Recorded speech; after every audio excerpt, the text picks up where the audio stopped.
Hey,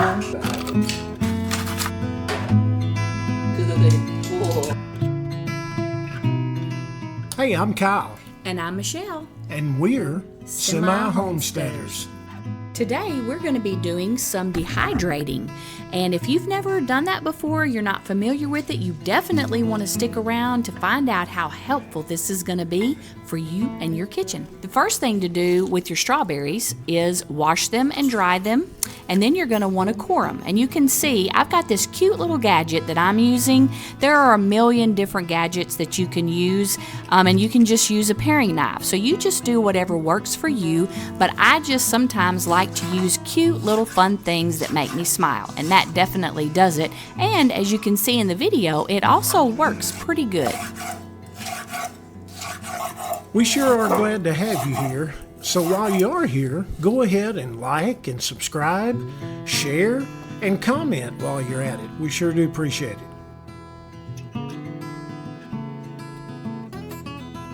Now it's my turn. Give my hands a little washing here, and we're going to place the strawberries on the racks ready for the dehydrator. Now you don't want them to touch each other because you want air to circulate around all the fruit. But you can get them pretty close.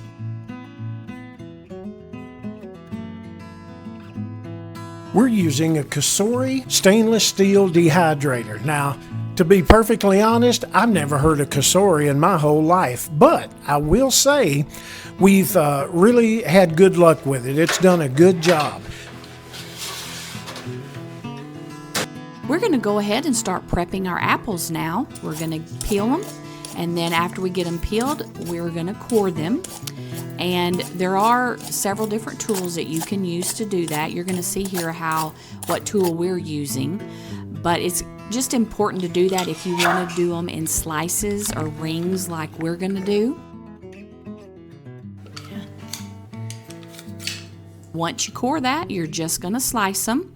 And you want to keep them pretty thin, and the main thing is you want to keep them all the same size and thickness because you want them to all be done at the same time. Now, I am using my mandolin. If you don't have one of these, it sure does help, and it gets the job done a lot faster. Then we're just going to lay them out on our trays, giving them a little bit of space, and we're going to add them into our dehydrator right along with our strawberries.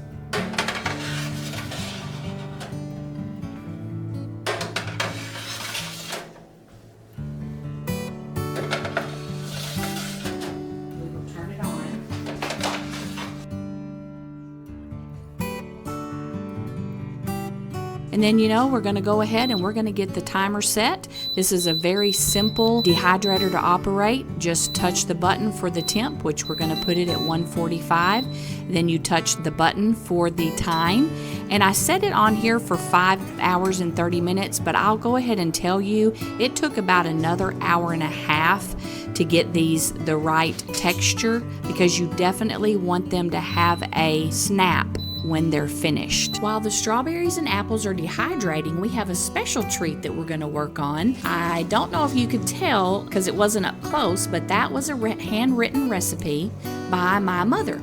We are going to be doing some beef jerky, and I'm using my dad's famous recipe that he always used when I was growing up. The recipe did not have actual measurements, so we just kind of had to guess at it, but it did list all the ingredients. And so as you can see, Kyle is using one of his favorite knives, and he is cutting up our beef into strips.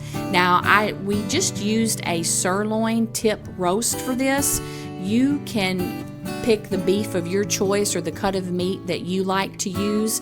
You can use venison, chicken, you can use just about any meat. We chose to go ahead and go with the beef jerky because I wanted to use my dad's recipe. My mother passed away about 3 years ago. Can't believe it's been that long, but 3 years in August. And going through her stuff, I came across this recipe and I just about cried because my dad was famous for his beef jerky and he loved to cook and he was a good cook.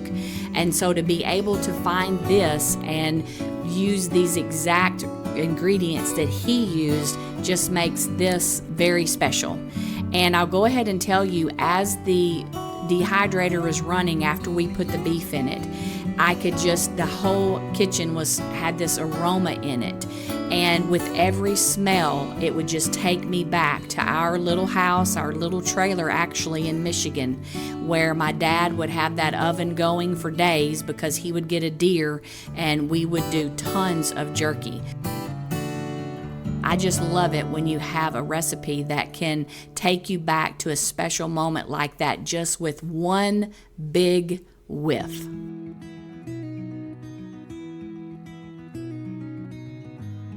Okay, I wanted to say something here about this seasoned pepper. Okay, I am this many years old. I'm going to go ahead and be honest with y'all. As much cooking as I've done, as many spices as I've used, I did not realize there was a seasoned pepper. I've used seasoned salt before, but it was in my dad's recipe, and so we got it, and it's amazing. It smells so good. Just be careful. Don't take too big of a whiff or you'll sneeze for days. And it tastes great. It adds a really kind of like spicy, fruity, citrusy flavor to it that we love.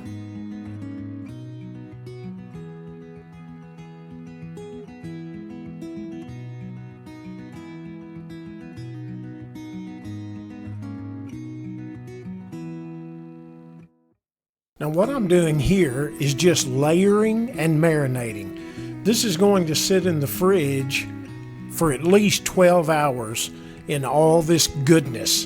And so that's what we're doing here, is just layering and marinating.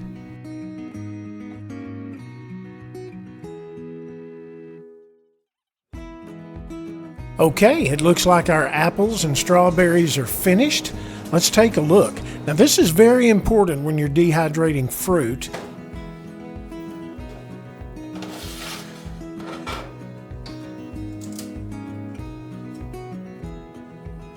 Look at that.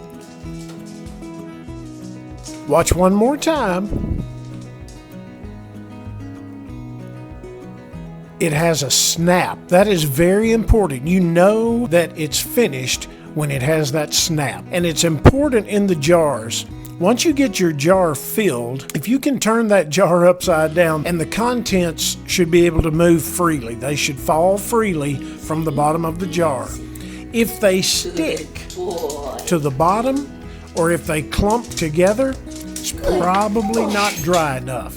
You can put them right back into the dehydrator and run it for just a little longer.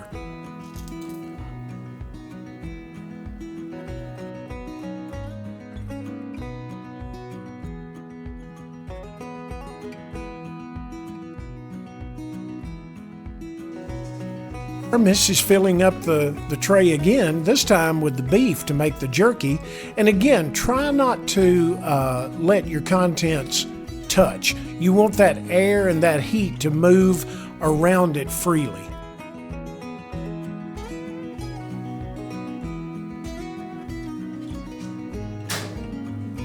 Okay, here we are again, setting our dehydrator at 165, and we're going to put it in there for about 6 hours, and that was perfect. We didn't have to do any more time to it. It came out perfect.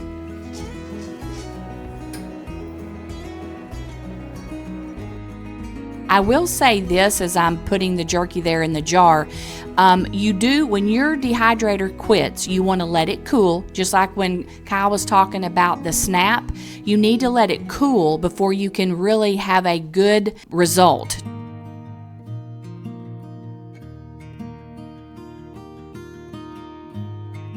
Here are some other things we've dehydrated in the past. One of the great things about dehydrating your herbs is that if you're like me and you've bought some at the store or even gotten them from your garden, sometimes you can't seem to use all of them and you don't want to have to waste them, but a lot of times I think they get wasted. This is the perfect thing. When they are looking sad, you can just take them, put them right in your dehydrator. Once they're finished, you can chop them up like you've seen in my jars, or you can even put them in a grinder and make a powder out of them. You can even do that with your mixed vegetables. Now, all these things that we've shown you are so great to have in your pantry because you can use all of these in casseroles, in stews, in soups. You can even take the ground up veggies and put them in a brownie mix, and your kids are going to get veggies that they won't even know about. So this is a great item to have in your kitchen. Well, I think my jar is fuller than your jar. You think so? Yeah, I do. I think some of mine may have evaporated. You've been getting in it. I tell you what, I'll give you one of mine if you'll give me one of yours. Sure. Thanks. Oh gosh. Jerky. Wow. Some good stuff. That is good. I know, they're really good. It's like candy. And there's nothing on them. No, it's just amazing. apples. Wow. Yeah. Thank you for joining us. There's just something about recipes and memories, and we love to share them and we love to hear them. So if you were inspired by this video, hey, like it, share it, subscribe, and share your stories. We want to hear your stories too. And hey, if you have a family recipe like our jerky one, be sure and share it with us. Put it in the comments because like Kyle said, we would love to hear your stories too. And as always, Lord bless you.